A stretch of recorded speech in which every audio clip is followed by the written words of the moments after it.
Hello everyone, and welcome to this webinar entitled Swallowing Dysfunction and Aspiration Prevention in Neuromuscular Disorders. My name is Katrina Steele, and I'm the director of the Swallowing Rehabilitation Research Laboratory at KITE, which is the research arm of the Toronto Rehabilitation Institute at the University Health Network in Toronto. This talk is one that I gave at the end of May 2019 at an event at McGill University known as the annual Dorothy Wiselberg Seminar.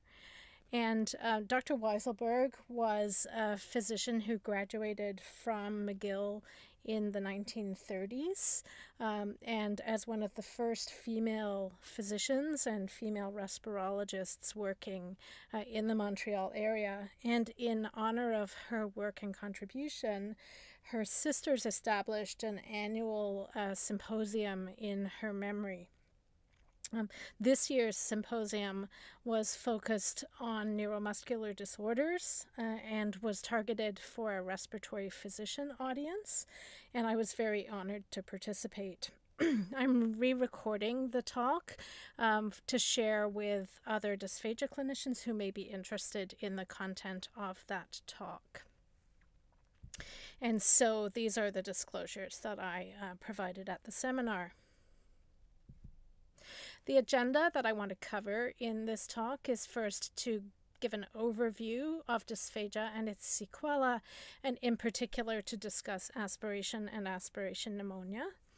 I then want to talk about the presentation of swallowing impairment in some different neuromuscular conditions, and I've chosen 3 to highlight based on literature that's published.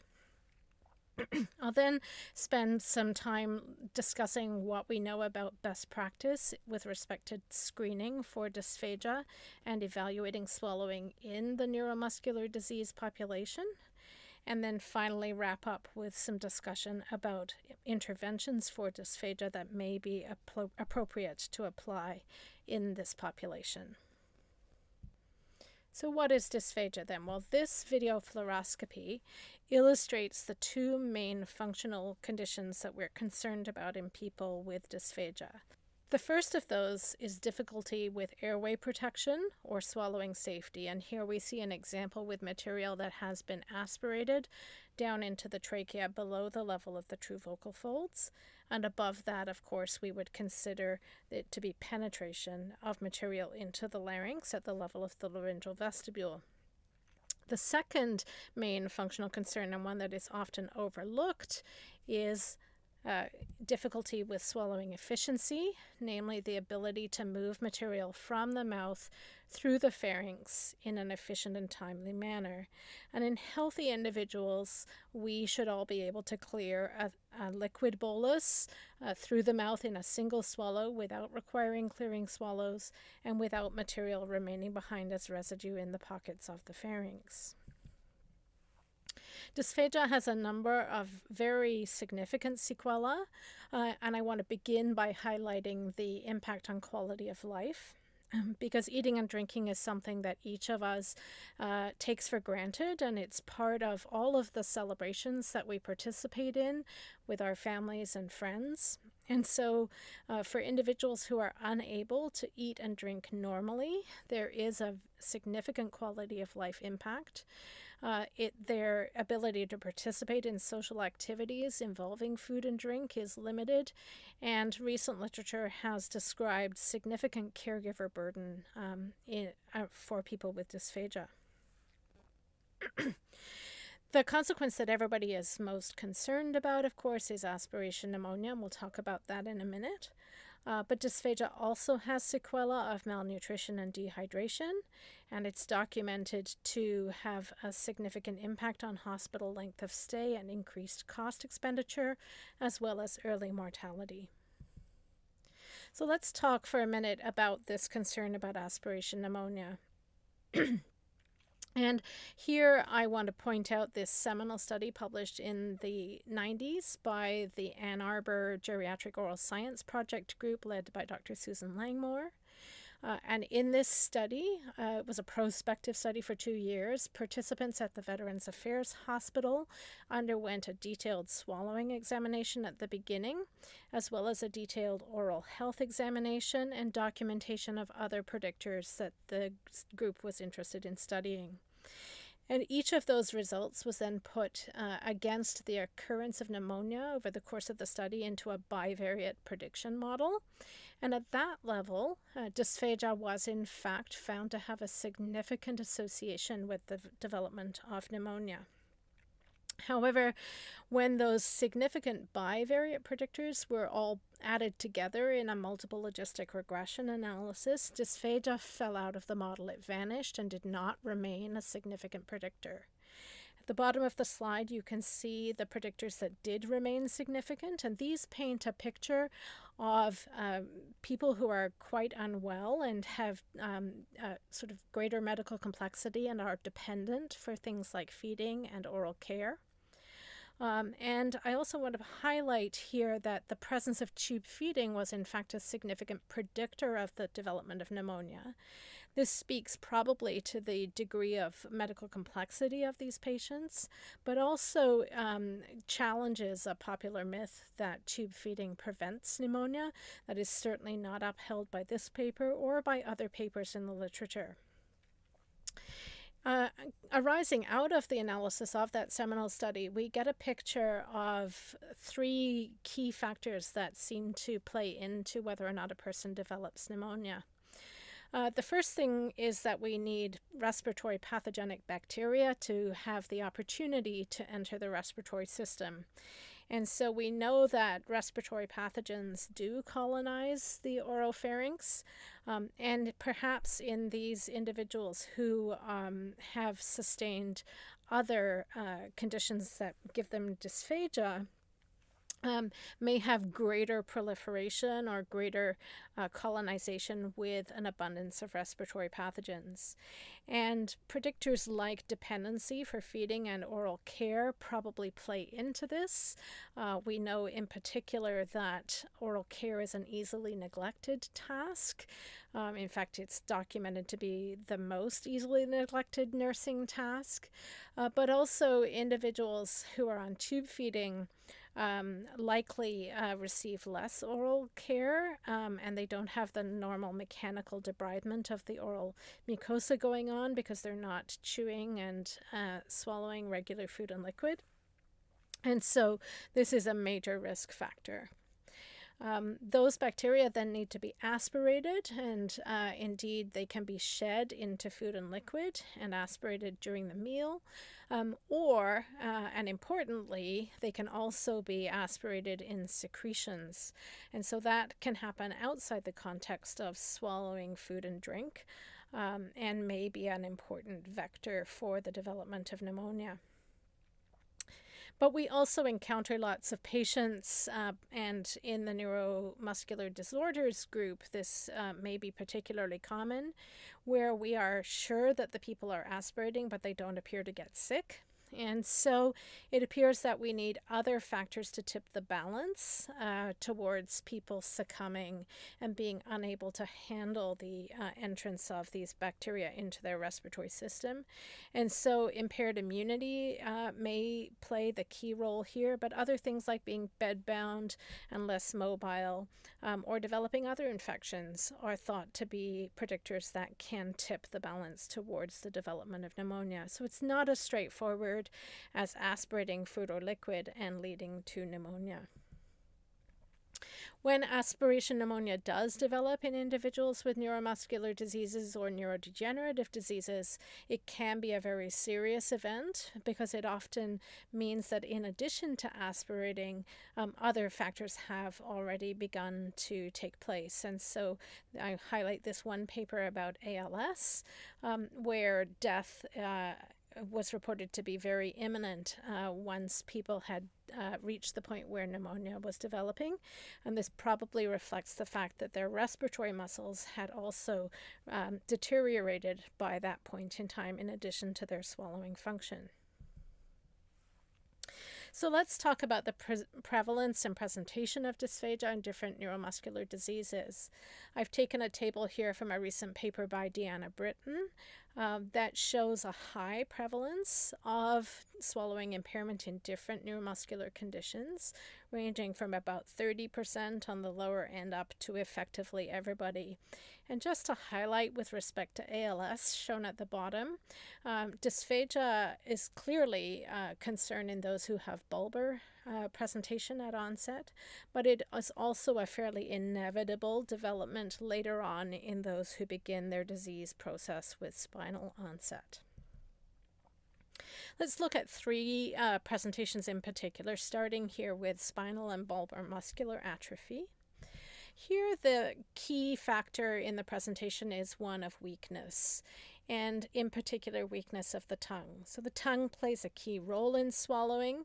With liquids, it's important for containing the bolus in the oral cavity and sending it back into the pharynx when you're ready. So for individuals who have difficulty with containment, the bolus may spill over the tongue base in an uncontrolled manner, which can easily lead to aspiration. Here we see particular difficulty with transporting boluses, and indeed that may be more obvious on thicker consistencies than with thin, and you may see people engaging head movement in efforts to overcome these transport challenges. When the swallow does occur, the tongue propulsion is also weak, and so associated with that, we tend to see follicular residue in this population. So the problems here are more problems of efficiency than they are of swallowing safety. Oculopharyngeal muscular dystrophy is another condition that's recently had some attention in the literature, and I just want to highlight two recent papers here shown on the slide.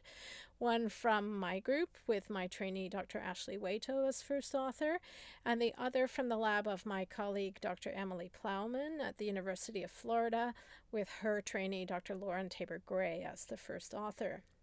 So in both of these recent projects, there's been an opportunity to characterize the swallowing of people with oculopharyngeal muscular dystrophy under video fluoroscopy. And here the presentation again takes a flavor of safe swallowing, at least at the time point these individuals were evaluated, but prominent issues with efficiency. Rather than the tongue being the key component here, we see issues with pharyngeal muscle function in the form of poor pharyngeal constriction, and that seems to be a key mechanism in leaving residual material behind in the pharynx after the swallow. We also see issues with the opening of the upper esophageal sphincter in these individuals, with a cricopharyngeal bar being a common finding. And so because these issues are more with efficiency than with safety, what we tend to see here is greater difficulty with thicker items and solids than we do with liquids. And just to point out then that it's important in the evaluation of these patients to look at more than just liquids. And to point out that at least at the stage that these individuals were evaluated, aspiration was not a common finding. Moving on then to amyotrophic lateral sclerosis as the third condition, and one that has received quite a bit of attention lately. And again, here two recent papers to highlight. Again, one from my lab featuring Dr. Waito as first author, and one from Dr. Plowman's lab. So in ALS, because there has been quite a bit of research lately, we've been able to look at different points along the disease progression curve. And it would appear that we see a progression of symptoms that takes a rostrocaudal pattern. So if you catch people with ALS-related impairment in swallowing early, it's likely to take the form of tongue dysfunction, and here we see reduced bolus driving forces and commonly follicular residue, as was described earlier for the spinal muscular atrophy group. As the disease progresses, then we see involvement of the pharyngeal musculature, and again, here we see poor pharyngeal constriction and piriform sinus residue. And eventually, over time, then we see greater involvement of other structures, including difficulty with movement to protect the laryngeal vestibule, and we see safety problems starting to emerge. What's important about this is that by the time this starts to happen, we also see impairments in these individuals with respiratory function and with cough production, such that, as documented by Dr. Plowman, about half of these individuals may cough, but the cough is ineffective for clearing material back out of the larynx. And in the remainder, we see a total absence of cough response.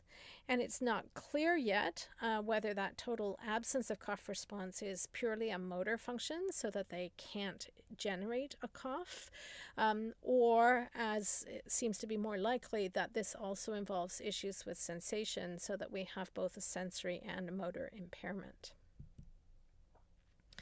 ALS is also the area where we've recently had sort of inspection of practice patterns that allow us to talk about what best practice might look like. And this started with a survey that Dr. Plowman led, looking at dysphagia practice across clinics affiliated with the Northeast ALS Consortium, NEALS. And in that survey, they identified huge variations, both regionally and across clinics, in access to specialists, in whether swallow screening was something that was in place and performed, whether clinical swallowing assessments were offered, and also the use of instrumental examinations, including video fluoroscopy.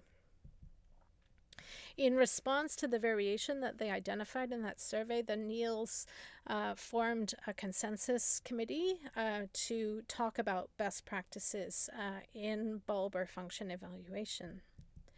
And they recommended that swallow screening should be routinely performed and needed to take a look at 5 key domains, starting with patient-reported outcomes, looking at dietary intake, pulmonary function and airway defense capacity, bulbar function, meaning tongue strength, and the presence of dysphagia and aspiration with a swallow screening task. In terms of patient-reported outcomes, the NEALS committee has suggested using the EAT-10, which is a 10-question self-report tool, as shown here on the slide. And individuals use a 5-point Likert scale to indicate the degree to which they agree with the statements that are shown here. As used in a regular clinic, the recommendation from Belafsky and colleagues was that a score of 3 or greater overall was enough or is enough to warrant referring the patient for further assessment. A 3 is quite a low threshold, and in a neuromuscular diseases context, it's likely that everybody would fail this test, and therefore Dr. Plowman has published a paper looking at the severity of EAT-10 scores in ALS patients, and has found that those who have aspiration on video fluoroscopy tended to have scores of 8 and higher. So that's perhaps a better threshold to consider. Dr. Plowman has actually been looking at all 5 of the recommended domains that the NEALS subcommittee proposed, and trying to develop an efficient and powerful predictive model for dysphagia screening. She calls this the Physiologic Risk Index of Swallowing Impairment, or the PRISM model.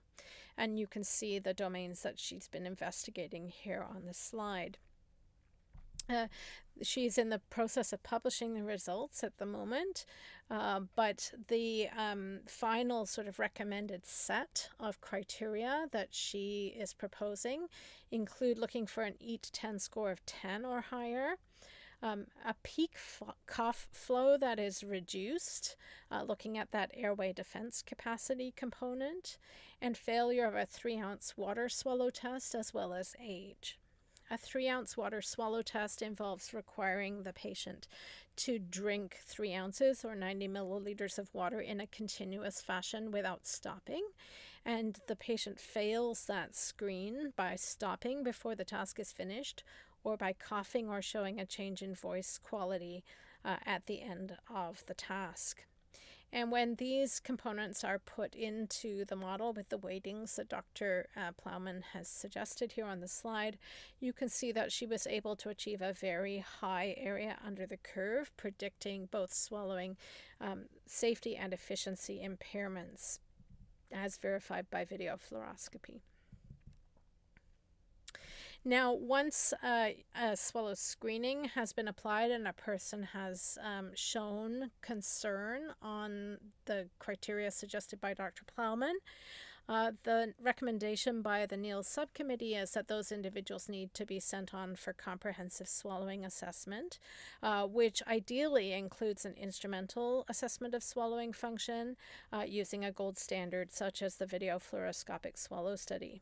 I just want to mention a little bit about this. So a video fluoroscopy is a dynamic X-ray of swallowing that requires the swallowing of radio-opaque contrast media. It also requires recording and acquiring those images at adequate temporal resolution. And right now there's a bit of a debate in the field about the necessary number of frames per second. And so to summarize that, you need to collect at least 15 frames per second and preferentially 30 frames per second. The recent literature suggests that there's a loss of about 20% sensitivity for catching aspiration at 15 frames per second compared to 30 frames per second.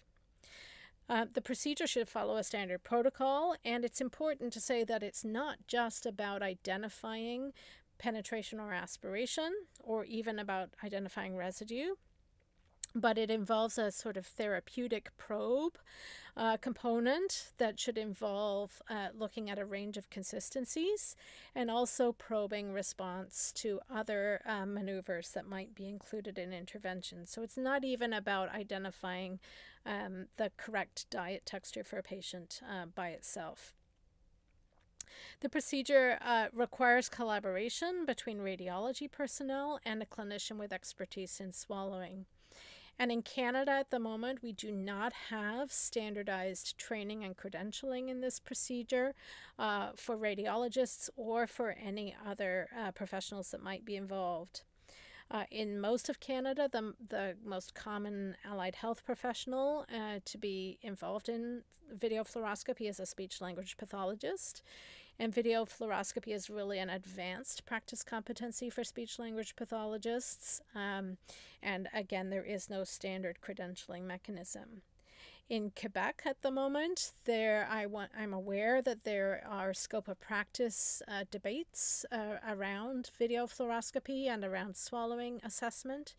And unfortunately, when we have situations like this, where there are scope of practice debates, that can contribute further to making it difficult for patients to access this procedure and to access expert performance of this procedure.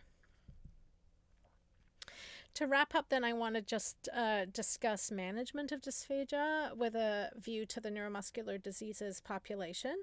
You can see here on the slide that we tend to divide our approaches to management into three categories, being compensatory, rehabilitative, or ultimately surgical approaches such as myotomy or enteral feeding tube placement. And myotomy is common in the oculopharyngeal muscular dystrophy group, and enteral feeding tube placement, as we've discussed already, is something that is ultimately likely in neurodegenerative conditions such as ALS. With respect to diet texture modification, which is the #1 most common intervention used for dysphagia, I want to bring your attention to the recently released International Dysphagia Diet Standardization Initiative Framework, which is a new approach to labeling and defining consistencies of food and liquid used in dysphagia management. Each of the levels in this framework has a clear definition, and importantly, it comes with valid and straightforward testing methods that can be used at the point of food preparation in a kitchen or at the point of service by a caregiver to confirm the consistency of a food or liquid item that is about to be served. This framework is being adopted in many, many countries around the world as we speak, and it officially went live in North America at the beginning of May 2019. And because this is an international undertaking, of course, we need to deal with translation of these terms into different languages. So I'm pleased to let you know that we do have a Francophone Canadian version of the framework and of the testing methods. And so you can see here the Canadian Francophone labels, and you should expect to see these labels appearing sort of as we speak or beginning to appear on commercially available products for people with dysphagia, as well as fairly soon in places like computer order entry systems as this framework is adopted. In addition to the framework, there is a new functional diet scale that is aligned with the IDSI framework that you may find helpful for documenting progression, either improvement or deterioration in diet texture tolerance for patients with neuromuscular disorders. And essentially this IDSI FDS score captures the number of levels on the framework that a person is able to tolerate on their diet.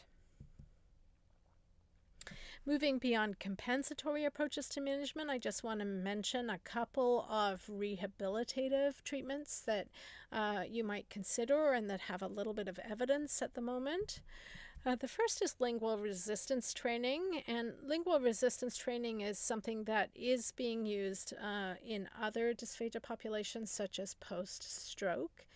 It's essentially a repeated exercise regimen where the person squeezes the air-filled bulb between their tongue and palate repeatedly, and they can work at different degrees of effort. So it's sort of like going to the gym and pushing weights, and they do 30 repetitions of this task in the anterior and posterior position on each exercise day across a course of several weeks. And there's now really good evidence that we can improve tongue strength in older people with tongue weakness or individuals with stroke. It's less clear still quite how those changes in tongue strength translate to changes in swallowing function. And when it comes to neuromuscular disease patients, there have been some suggestions that this could be used perhaps not with the goal of rebuilding strength, but rather with a goal of maintaining strength and slowing rate of decline. I was able to find one publication about a case study of a person with inclusion body myositis who was followed for about 4 years and indeed used lingual resistance training at 3 different time points across that disease course. And where the authors share data to suggest that they were first able to rebuild some tongue strength in this patient and then to maintain function and slow the rate of decline. A similar exercise-based approach to muscle strength training is quite popular in other disease groups, and that would be expiratory muscle strength training. And this has particularly been studied in Parkinson's disease patients. The idea here is that by repeatedly blowing through this pressure-loaded valve device, blowing hard enough to break the seal, that the individual may develop improved cough function. And additionally, there is suggestion that these changes may also impact swallowing due to the engagement of the suprahyoid musculature in the task. The article shown here on the slide again comes from Dr. Plowman's lab, and she has now published 2 studies, this one being a randomized sham-controlled trial, using this exercise at a sub-maximal, a moderate load, 50% of the person's maximum, in individuals with ALS. And she has shown improvements in maximum expiratory pressures, as well as reported slower deterioration in swallowing efficiency as an outcome. These findings, I think, are relatively preliminary and do require further research, but it is something that may be worth considering if you are working with a patient fairly early in their ALS disease process. This may be something that has benefits in terms of protection and slowing the rate of decline. So in summary then, dysphagia is a prominent concern in neuromuscular disease. The presentation does differ across the different diagnoses, but I want to highlight that across the three diagnoses that we discussed, the presentation began with more prominent concerns about efficiency than with safety. And that to remind you that those problems with efficiency are more easily seen on solids than they are with liquids. This may be one reason why a water swallow screening test is not actually likely to be adequate in these populations, and it may well not reveal the problems. And so certainly there should be consideration of looking at more than just water when evaluating these patients. Aspiration is a later and perhaps inevitable development. To remind you that the data do not suggest that enteral feeding prevents pneumonia, but I do think it has a place in nutritional management. And that often the thing that tips people over towards being susceptible to pneumonia may involve other things like eventual involvement of the respiratory musculature. Best practice recommendations do suggest that we should be setting up standard screening methods, such as the 4 areas highlighted in Dr. Plowman's PRISM model, and that for those who fail swallow screening, we should be then following up with instrumental assessment. Treatment goals should perhaps be more about maintaining function and reserve, and in this respect, resistance exercise does appear to show promise. So thank you for your attention. I'd be happy to take questions by email at the address shown on the slide, and look forward to discussing